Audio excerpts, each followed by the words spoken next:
Sud Radio, le sexe au conseil. Alors dans ce sexe au conseil, Michel Doul, on va évoquer le désir et l'amour.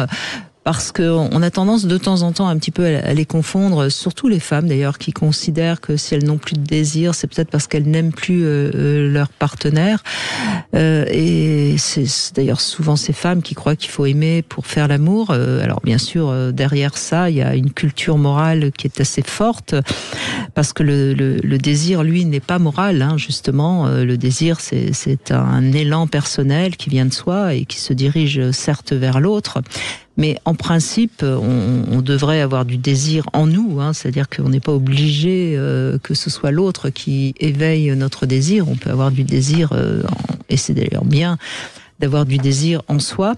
Et souvent, les femmes qui perdent ce désir, c'est parce qu'elles ne savent pas justement accepter que leur corps ait du plaisir, accepter tout simplement de faire l'amour pour l'amour. Et c'est comme ça qu'on confond amour et désir, et donc elles se piègent finalement elles-mêmes. C'est vrai d'ailleurs que les hommes sont plus facilement à l'aise avec le désir pour quelqu'un, parce que ils ont une pulsion sexuelle qui est souvent plus forte que les femmes, hein. Ça ne veut pas dire pour ça que les femmes ont moins de désir, c'est juste que le désir, il faut comprendre que ça n'a rien à voir avec l'amour, même si très souvent lorsqu'il y a amour, il y a désir, mais totalement les dissocier ou totalement les mettre en fusion, si je puis dire, les deux sont faux. Il faut trouver le juste milieu entre sa capacité à désirer, sa capacité à aimer, et donc il faut être à l'aise avec ses pulsions, avec ses sentiments, et tant mieux si on arrive à trouver son juste milieu, mais trop vouloir les marier, ou on finit par tuer l'un ou l'autre.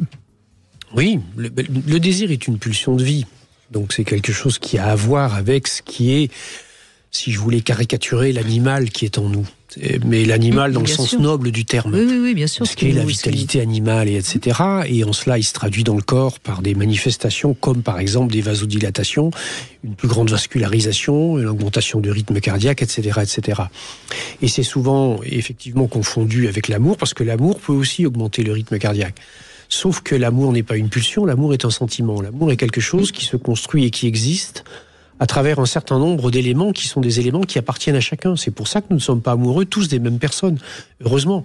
Parce que la rencontre amoureuse est une rencontre qui met en lien, en fait, des facteurs, un peu comme dans un Lego, qui sont des facteurs qui peuvent s'emboîter correctement ou pas. Il y a un côté aimant, hein, au sens... aimant dans tous les sens du terme, voilà. Hein. Et donc, c'est quand, bien sûr, il y a la rencontre des deux qu'on arrive à cette espèce d'absolu qui est que le désir qui s'associe à de l'amour, ça produit quelque chose qui est magnifique. Bien sûr.